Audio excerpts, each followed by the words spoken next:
Today we are making carrot cake cupcakes with a cream cheese frosting. First things first, we need to peel and grate some carrots. So mine took about 3 medium carrots. We need 2 cups total. I have my oven preheated to 350 and we are going to toast some walnuts. So I'm going to put a ½ cup of chopped walnuts onto my baking sheet that I'm just gonna line with parchment for easy cleanup. These are gonna bake for 10 minutes, but at 5 minutes, we're going to give them a shake. In the meantime, I'm going to get out a standard 12-cup muffin tin and I'm going to line it with cupcake liners.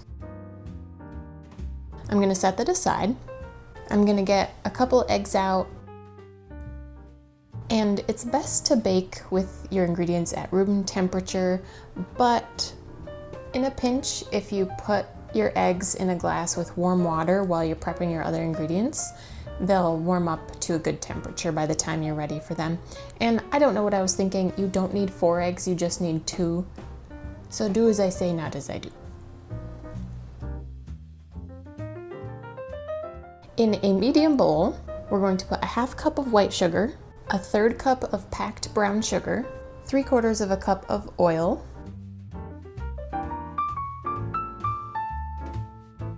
we need a teaspoon of vanilla, and our 2 eggs. Mix that really well, make sure your eggs get broken up.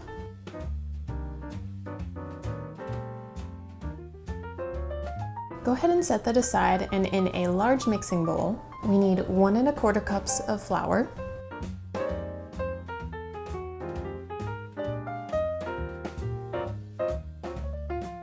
and at this time my walnuts were done toasting, so until we need them I'm just going to set them aside. They've gotten nice and golden and you have a nice nutty scent in your kitchen. We also are going to increase our oven temperature to 375 degrees. To your bowl we're going to add a 1/4 teaspoon of ground cinnamon, a 1/4 teaspoon of ground nutmeg, and a 1/4 teaspoon of ginger. We're going to add 1 teaspoon of baking soda, 1 teaspoon of baking powder, and 3/4 of a teaspoon of kosher salt. Go ahead and whisk that all together. Make sure there are no clumps of your spices or your baking powder, baking soda left in there. Make sure they get all broken up. Go ahead and pour your dry ingredients into your wet ingredients. Fold that in. And the folding versus the vigorous stirring is just to help maintain a light, fluffier texture versus a dense, chewy texture.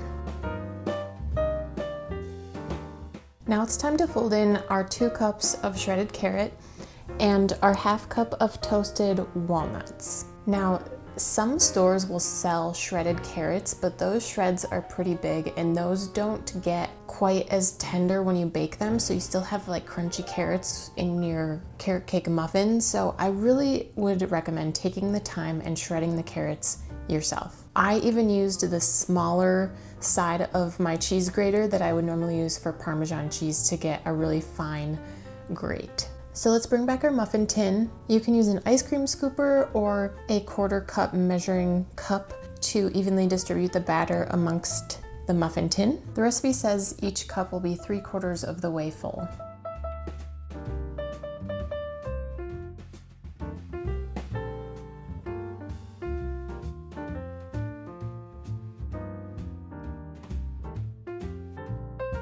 Clean up any drips or drops you have on your on the top of your muffin tin, just so that doesn't burn and you have the hassle of cleaning that up after they bake. We're going to bake these for 17 to 20 minutes until they're light and springy, or a toothpick or a knife inserted comes out clean. I'm good with how this knife came out. A tiny bit came out, but I consider that crumb versus batter. These need to cool completely before they can be frosted, so I'm gonna let these sit in my muffin tin for about 10 minutes before I take them out of the pan and put them on a rack to cool. So for the cream cheese frosting, you can do this with a hand mixer, a stand mixer.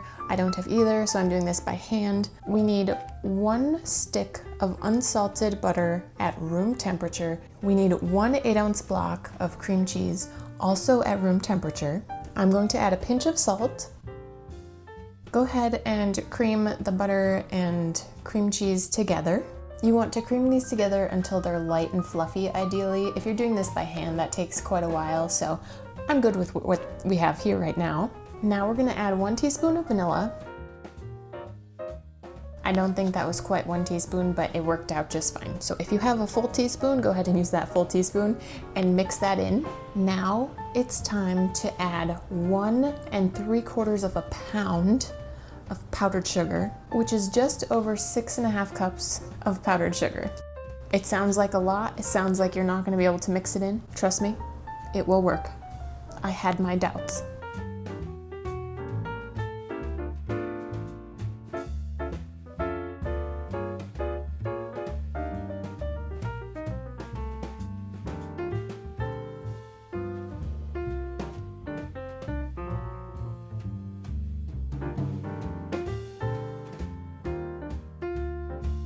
Make sure you mix this together in a very large bowl. Now, if you are going to mix this with a hand mixer or a stand mixer, cover the bowl as much as you can with a towel so that you don't have a big plume of powdered sugar when you start up your mixer until it starts to get mixed in. It's starting to come together now. And I'm not the biggest cream cheese frosting fan, but this was kind of nice. And I can tell you right now, I brought these to work for a birthday and they went over very well. So everyone else was very pleased with the cream cheese frosting. You want to keep mixing until it's nice and smooth. You don't want grainy, lumpy frosting. So I am going to pipe my frosting onto my cupcakes once they cool. At this point, they're not quite cool. If you pipe this, you can use a piping bag. I did not have piping bags, so I just took a gallon Ziploc bag because there's quite a bit of frosting. I fold over the top of the Ziploc once or twice just to help myself get the frosting down into the bottom. You could just use a spatula or a spoon or a knife to get a rustic frosting on the top of them. I just enjoy frosting. It's kind of satisfying.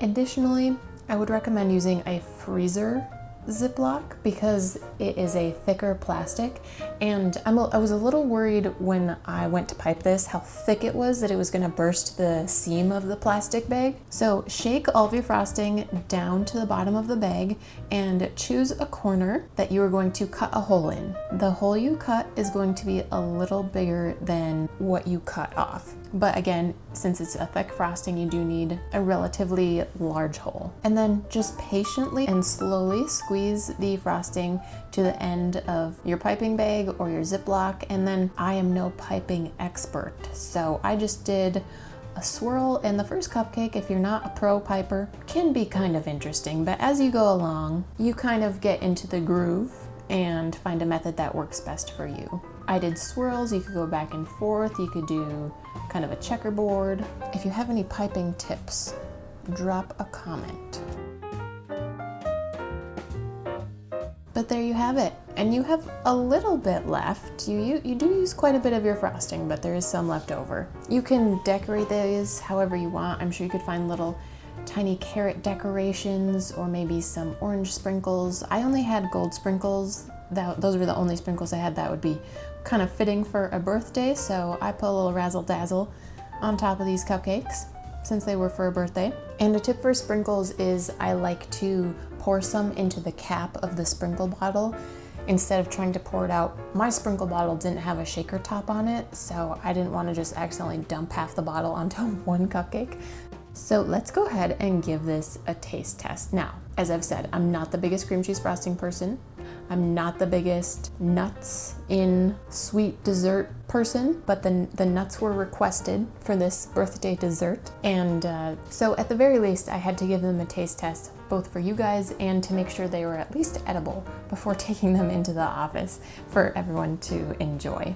I personally would have put a thinner layer of frosting, but the coworkers were really happy, and the toasted walnuts, I actually really enjoyed the flavor of.